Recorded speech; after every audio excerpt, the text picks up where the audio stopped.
In this film, we're going to look at the iPad Spr Aed. Now this unit is a semi-automatic unit, and the one we're showing you here is the trainer unit, but it works exactly the same way as the live unit. Now the advantage of this AD unit is it's IP66 rated, which gives it maximum protection against moisture, water ingress and dust. So if you're using it on a boat, for example, this is a far better unit to use because of the challenging situations you're going to get on a boat. Now, put the person into a dry area as possible, but if you have to, the unit gets wet, it's not such a problem as it would be with some other AD units. Looking at the front of it here, similar to other units, but there's lots of key factors with this one's different. This unit has got a push button for adult and child. Very simple and easy to change. Other units may have a switch you have to lift up and push a slide, a mechanical switch. This is an electronic switch. Others you have to put a complete different set of pads on. With this, it's the same pads for adults and children, so it makes it a much easier dual use AED unit. The pads themselves are stored in the back, so you literally just pull this and the pads will just slide out again. They're plugged in at the front here, and the units go through all the same as other units in self-test features, and if there was errors on it, it will show on the display that there's a problem. It's got ambient noise detection, so if the environment is noisy, the volume of the prompts on the AED unit will increase. So for example, if you've got a noisy boat engine in the background, then this will make a lot more noise, so you can make sure you can hear the voice prompts really, really clearly.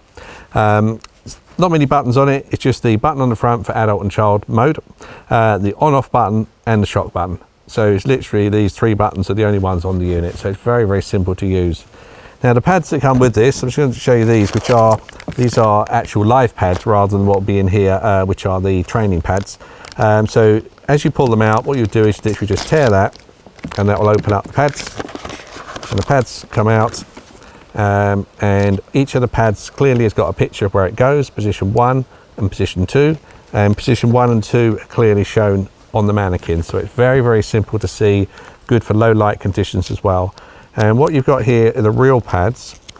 Unlike the training ones, you can see the silver on there, and this is what actually sticks to the skin and conducts the electricity. So if I put my finger on that, it's very, very tacky, so it sticks really, really well. So if you have a practical session, you practice with a trainer, you'll notice that the pads aren't that sticky because it's the self-adhesive that needs to come off. But on the real unit, it sticks really, really well, and it goes right up to the edge.